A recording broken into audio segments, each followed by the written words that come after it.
Macam kempis dia ni. Ayah. Apa ni? Oh.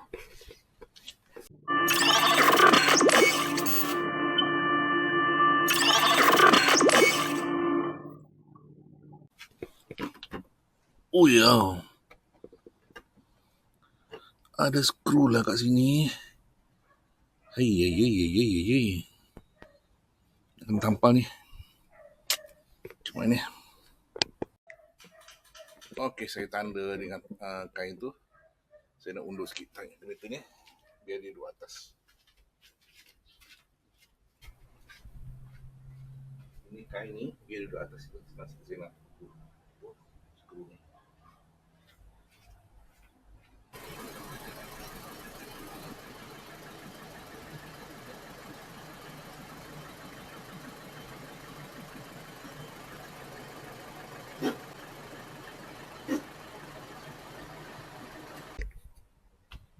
Okey, kita pakai ini untuk buka ni.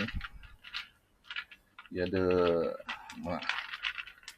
skrudraber dia ni. Okey. Ini apa tu? Nampak skru. Tengok. Yang besar ni kita pakai ni. Dalam ni dia ada apa tu? Nampak dia. Skru dia. Kita buka ni. Kan? Dia ada ni. Tu boleh tampal sini. Okey. Tengok dulu. Okey. Dia buka kan ni. Ayah. Alamak, skru ni dah ni lah. Tak boleh nak ni lah. Cuma aku nak cungkil ni. Nak pakai apa tu? Tak boleh nak skru dah. Dia pun skru ni dah nipis. Tak boleh nak ni. Jadi kena pakai pencungkil. Okey. Panasnya. Kita pakai ni. Uyuh.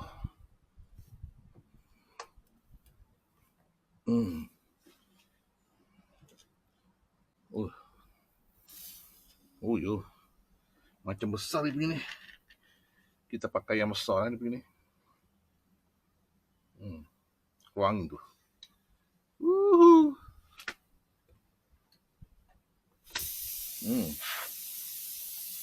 Tutup. Masukkan ni. Dia sepuas je.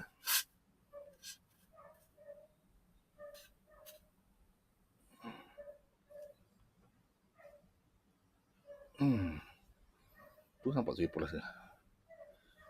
Screwdriver kecil je. Boleh pakai screwdriver kecil ni.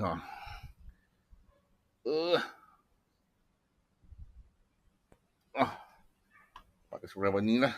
Kat sini lah. Senang sikit. Mana screwdriver ni? Ya. Mana screwdriver dia ni? Aku nak pulas ni. Ni ada satu. Senang sikit.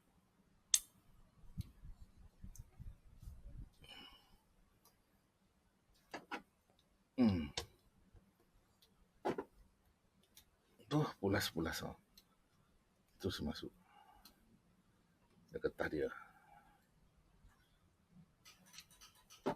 Okey.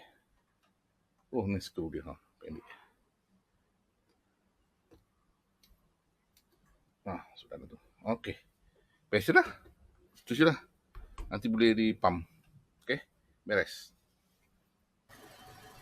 Okey. Untuk anda yang suka berjalan-jalan ataupun hari-hari berjalan jauh dengan kereta, saya sarankan anda simpan ini pump tak semestinya macam ni lah. Pump tayar. Okey. Dan juga ini. Yang untuk tampal tayar yang jenis skru. Okey. Macam saya tunjuk tadi. Ni dia ada banyak kali. Harga pun tak sampai RM20. Boleh pakai macam lebih 40 kali. Bukan 40 kali. Untuk 40 lubang kan lebih banyak ni. Banyak ni. Kan? Kita senang saya tunjuk tadi. Senang je. Budak-budak pun boleh pasang ni. Okey. Nak tampal. Kereta 4x4 pun boleh. Tak masalah. Okey. So ini untuk pump dia. Okey.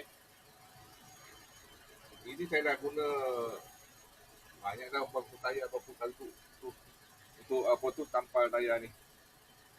Kereta saya punya D-Max, Alza. Okay. D-Max pun ada dua ke tu. Kali tayar. Okay. Nampak tu.